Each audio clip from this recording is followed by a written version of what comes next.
अस्सलाम वालेकुम एवरीवन। तो फ्रेंड्स, आज मैं आपको बताऊंगी रमज़ान से पहले रमज़ान की कैसे तैयारी की जाए। तो वीडियो को आपने लास्ट तक देखना है। रमज़ान मुबारक की आमद है। इसके प्याज़ बरक़ात समेटने की लगन और इसके लिए की जाने वाली तैयारी के साथ साथ ख़वातीन को बगैर बहुत से इक़दाम का सोच कर टेंशन होने लगती है।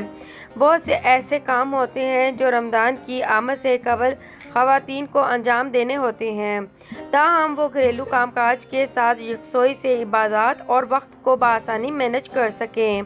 तो अगर आपने चैनल सब्सक्राइब नहीं किया हुआ तो जल्दी से चैनल को सब्सक्राइब कर लें। घर की सफाई सुथराई। यह हकीकत है कि रमज़ान बरकतों का महीना है, लेकिन अगर घर साफ़ सुथरा होगा तो रमज़ान का महीना ना सिर्फ नफासत से गुजरेगा बल्कि आपको अपनी इबादत का वक्त सफाई सुथराई पर नहीं लगाना पड़ेगा। इसलिए ज़रूरी है कि आप रमज़ान से कबल ज़ेल में दर्ज कुछ काम अंजाम दे लें। किचन के सिंक को अच्छी तरह चमका लें। इसके लिए आप स्पंज और सिरके का इस्तेमाल कर सकती हैं। माइक्रो ओवन की सफाई के लिए इसे रगड़ कर साफ़ करने की ज़रूरत नहीं, बल्कि एक बाउल में नींबू का अर्क मिलाकर इसके अंदर रख दें और 5 मिनट के लिए इसे चला दें। पानी भाप बनकर अंदर जमी चिकनाई वगैरह को नरम कर देगा। फिर इसको कपड़े से साफ़ कर लें। रमज़ान में चूँकि चीज़ें ज़्यादा पकाई जाती हैं, इसलिए जले हुए बर्तनों में गर्म पानी डालें और बेकिंग सोडे से रगड़ कर साफ़ कर लें। टाइल्स में फंसी मिट्टी को निकालने के लिए पानी, बेकिंग सोडा मिलाएं और इस महलूल को मिट्टी वाली दरारों में डालकर पुराने इस्तेमाल शुदा टूथब्रश से साफ़ कर लें। फ्रिज की सफाई।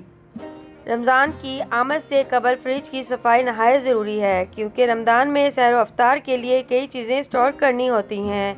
इस मकसद के लिए फ्रिज की शेल्फ एहतियात के साथ निकालें और इन्हें बेकिंग सोडा के महलूल से अच्छी तरह धो लें। अब प्लास्टिक के दस्ताने पहनकर फ्रिज के अंदर कपड़े की मदद से सफाई करें। गर्म पानी से फ्रिज को अंदर से साफ़ करने की कभी भी कोशिश ना करें। अगर शेल्फ पर धब्बे मौजूद हैं तो इन्हें साफ़ करने के लिए गर्म पानी इस्तेमाल ना करें। धब्बों को निकालने के लिए इन्हें खुरचें मत। जब रैक्स और दराजों को अच्छी तरह धो लें तो फिर इन्हें धूप में खुश्क कर लें। जब ये अच्छी तरह खुश्क हो जाएं तो इन्हें अंदर रख दें। फ्रिज के अंदर सफाई या केमिकल से सफाई हरगिज़ ना करें, क्योंकि जब आप इसके अंदर फल रखेंगे तो ये फल इस केमिकल्स और साबुन की बू को अपने अंदर जज़ब कर लेंगे। Time management. अगर आपने रमज़ान में इबादतों के लिए वक्त निकालना है तो अभी से सारे इक़दाम कर लें। अगर आप वर्किंग वूमेन हैं तो फिर भी आपको दफ्तर के मामलात के साथ साथ घर के कामों में भी बहुत वक्त सर्फ करना पड़ेगा। तमाम तर मसरूफियात में आपको हर हाल में अपनी मुनासिब नींद के लिए वक्त निकालना है, वरना आपके सारे काम उलट हो सकते हैं। अफ्तार के बाद माम और तरावियाँ पढ़ते ही सोने का मामूल बना लें, ताकि सहरी के लिए ताज़ा दम उठें। रमज़ान का मतलब ये नहीं कि आप अपनी मामूल की वर्जिश छोड़ दें। इसके लिए आप सहरी से कबल या अफ्तार के 2 घंटे बाद 20 मिनट की वर्जिश कर सकते हैं, ताकि आप पूरा महीना चाकर चौबंद रह सकें। माह रमज़ान मौसम गर्मा में आ रहे हैं, साथ ही बच्चों के स्कूल की छुट्टियां भी होंगी, लिहाजा बच्चों का ख्याल रखने की जिम्मेदारी भी बढ़ जाएगी। समझदार बच्चों को अपनी टाइम मैनेजमेंट और तरबियत का हिस्सा बना लें तो वो आपके साथ ताउन कर सकते हैं। यानी आपको अपनी टाइम मैनेजमेंट के साथ साथ उनकी टाइम मैनेजमेंट भी करनी पड़ेगी। ग्रोसरी की ख़रीदारी। ताज़ा सब्जियां तो आपको दौरान रमज़ान में ख़रीदनी होंगी, लेकिन खुश्क मसाला जात और रेसिपी मसाले रमज़ान से पहले ही ख़रीद कर स्टोर कर लें, ताकि रमज़ान में इनकी ख़रीदारी के लिए वक्त ना लगाना पड़े।